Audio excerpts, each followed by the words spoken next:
الشنطة، الشنطة.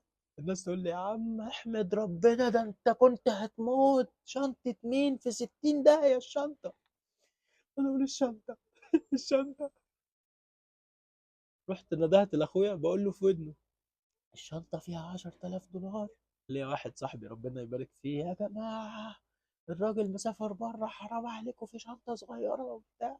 الحمد لله.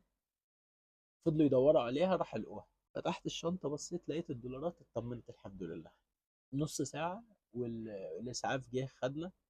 أنا كان عندي كسر في الترقوة، وخدنا ورحنا رايحين على فين، خدونا على مستشفى بني سويف العام.